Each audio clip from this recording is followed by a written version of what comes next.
Exam కోసం 3 months ఇక్కడికి వచ్చాను. ఎగ్జామ్ రాస్తే ఏమవుతుందో తెలియదు, రాయకపోతే ఏమవుతుందో తెలియదు. ఎందుకు ఇట్లా చేస్తున్నారు?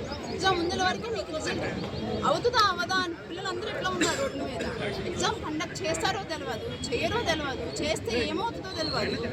ఎగ్జామ్ అయిపోయిన తర్వాత మాకు ఎవరైనా గ్యారంటీ ఇస్తున్నారా? అట్లీస్ట్ ఒక వెబ్నోట్ రిలీజ్ చేయండి, ఎగ్జామ్ మీరు రాయండి, ఏ ప్రాబ్లం లేకుండా క్యాన్సిల్ చేయకుండా మేము పొజిషన్ ఇస్తాము అని చెప్పండి.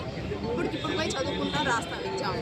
అందరూ ప్రిపేర్ అయ్యే ఉన్నారు ఇక్కడ వాళ్ళందరూ. ఎవరు పోస్ట్ పోన్ కోసమో క్యాన్సిలేషన్ కోసమో రాలేదు. ఎగ్జామ్ రాసిన తర్వాత మాకేంటి న్యాయం అని అడగడానికి వచ్చారు. ప్లీజ్ దయచేసి ఒక్కటి ఆలోచించండి. చాలామంది లైఫ్ వేస్ట్ చేసుకున్నారు పేరెంట్స్. వాళ్ళు తినక వీళ్ళకి పంపిస్తున్నారు.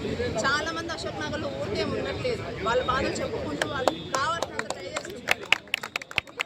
ఏదన్నా చూపిస్తే ఎగ్జామ్ నోటిఫికేషన్ ఇస్తే మేము రాసి మేము ప్రూవ్ చేసుకుంటాం. పోస్టల్ ఇష్యూస్ ఉన్నాయి. నేను ఆల్రెడీ ప్రూవ్ చేశారు ఇష్యూ ఉందని. ఇంతకు ముందులా ఆల్రెడీ వెబ్ని పెట్టి చెప్పారు రోస్టర్లో ఇష్యూస్ ఉన్నాయి అని చెప్పండి. ఇంత ఇష్యూ ఉందని పబ్లిక్గా తెలిసిన తర్వాత అదే రోస్టర్ మీద ఎట్లా ఎగ్జామ్ రాయమంటారు? మీరు ఎట్లా కండక్ట్ చేస్తున్నారు మాకైతే అర్థం కావట్లేదు.